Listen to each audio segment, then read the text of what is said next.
खुशामदीद। आज की इस खास वजाहत में हम एक ऐसे मौजू पर बात करने वाले हैं जिसका ताल्लुक हम सबकी जिंदगियों से है।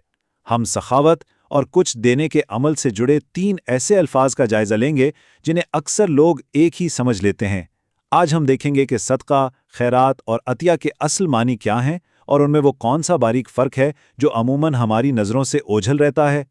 जरा सोचिए, हम रोजमर्रा की जिंदगी में कितनी बार इन अल्फाज को एक दूसरे की जगह इस्तेमाल करते हैं। कोई किसी गरीब की मदद करता है तो कोई उसे सदका कह देता है, कोई खैरात का नाम देता है तो कोई अतिया। लेकिन क्या सखावत के ये सब तरीके वाकई एक जैसे हैं? आज हम इसी आम सी उलझन को दूर करने वाले हैं ताकि इनका असल पसे मंजर हमें समझ आ सके। चलें सीधा मुद्दे पर आते हैं। सबसे पहले बात करते हैं सदका की। इसको ठीक से समझने के लिए हमें ज़रा इसकी हिस्ट्री और अरबी जोड़ों की तरफ जाना होगा। देखें, अरबी में इस लफ्ज़ की जड़ सिद्क है, और सिद्क का मतलब क्या है? सच्चाई, बिल्कुल खालिस खुलूस और नीयत की पाकीज़गी। यानी सदका देने का बुनियादी मकसद महज लोगों को दिखावा करना नहीं है, बल्कि सच्चाई और खालिस नीयत के साथ कोई अमल करना है। हमारे यहाँ अक्सर ये समझा जाता है कि बस काले बकरे की कुर्बानी दे दी तो सदका हो गया, लेकिन हकीकत में इसका असल ताल्लुक तो दिल की सच्चाई से है। और ये बात कितनी ज़बरदस्त है कि माखज़ में इस बात पर ख़ास जोर दिया गया है कि किसी को देखकर सिर्फ मुस्कुरा देना, जी हाँ, सिर्फ एक मुस्कुराहट या अपने ही बच्चे को मोहब्बत से खाना खिलाना भी सदका है। इससे अंदाज़ा होता है कि यह तसव्वुर कितना गहरा है और हमारी रोज़मर्रा की छोटी छोटी नेकियों के साथ कैसे जुड़ा हुआ है। मतलब उसका दायरा कितना वसी है ना। आप किसी मजबूर शख्स को बगैर सूद के कर्ज दे दें, किसी की तरफ देखकर बस मुस्कुरा दें, अपने ख़ानदान का पेट पाल लें, या अगर कुछ भी ना हो तो जहन्नम की आग से बचने के लिए किसी मुस्तहिक को आधी खजूरी दे दें। ये सब काम सदके में आते हैं, बस शर्त यह है कि आपकी नीयत खालिस होनी चाहिए। अच्छा, अब आते हैं दूसरे लफ्ज़ की तरफ, जो कि है खैरात। देने दिलाने के मामले में ये भी इस्तेमाल होता है, लेकिन इसकी लिसानी बुनियाद बिल्कुल ही मुख्तलिफ है। खैरात दरअसल लफ्ज़ खैर की जमा है और खैर का मतलब है भलाई या नेकी। तो खैरात का सीधा सा मतलब हुआ अच्छे कामों की कसरत। जहां सदका एक बहुत ज़ाती सा अमल है, वहां खैरात का फोकस पूरे माशरे पर होता है। ये इंसानियत की फलाह का एक बहुत वसी और इज्तिमाई तसव्वुर है।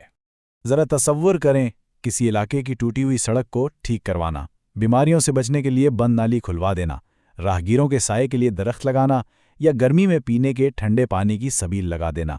ये वो शानदार फलाही और इज्तिमाई काम हैं जो दरअसल खैरात की असल रूह हैं। और अब बारी है हमारे तीसरे लफ्ज़ की, यानी अतिया। इन तीनों में ये वो लफ्ज़ है जो थोड़ा सा दुनियावी, गैर मजहबी और दफ्तरी नोयत का है। अतिया निकला है अता से, जिसका आसान सा मतलब है बख्शिश करना या बगैर किसी शर्त के कोई तोहफा दे देना।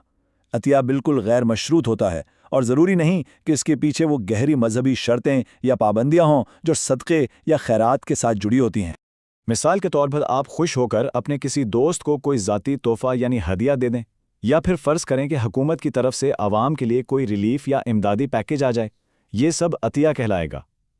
इससे समझ आता है कि अतिया प्रैक्टिकली कैसे काम करता है। अच्छा, तो अब हम इनफरादी तारीफ़ों से ज़रा आगे बढ़ते हैं। आइए इनका मुवाजना करते हैं और देखते हैं कि इन मुख्तलिफ अक़साम को चलाने वाले उसूलों में प्रैक्टिकली क्या फ़र्क हैं। देखिए, नफली सदका और फ़र्ज़ सदका, जिसे हम ज़कात भी कहते हैं, उनमें बहुत क्लियर फ़र्क है। नफली सदका आप जब चाहें और गरीब या अमीर किसी को भी दे सकते हैं, कोई टाइम लिमिट नहीं। लेकिन फ़र्ज़ सदके के रूल्स बहुत सख्त हैं। ये सालाना हिसाब से दिया जाता है और इस पर सिर्फ़ और सिर्फ गरीबों और मुस्तहिकीन का ही हक है। यहाँ आपको एक बड़ी दिलचस्प तारीखी बात बताता चलूँ। माखिज़ के मुताबिक इब्तदाई अदवार और कुरान मजीद में तारीखी तौर पर फ़र्ज़ ज़कात के लिए सदक़ात का लफ्ज़ ही इस्तेमाल होता था। आजकल भले ही इस बात पर बहस होती हो कि नई इंडस्ट्रीज़ और बिजनेस पर ज़कात कैसे लगेगी, लेकिन इन अल्फाज की बुनियादी जड़ें तारीख में बहुत गहरी हैं।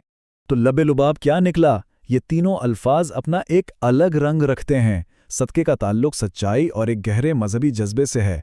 खैरात का झुकाव एक वसी तर माशरती बेहतरी और अखलाकियात की तरफ है, जबकि अतिया ज़्यादातर गैर मशरू तहाइफ और दुनियावी या हुकूमती इमदाद के ज़ुमरे में आता है।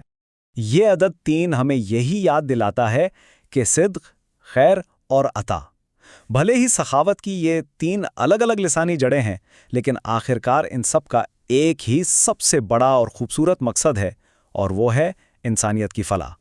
अब आखिर में ज़रा सोचिए, जब हमें इन अल्फाज की असल बुनियाद समझ आ जाती है, तो क्या किसी की मदद करते वक्त हमारी अपनी नीयत और भी खालिस नहीं हो जाएगी?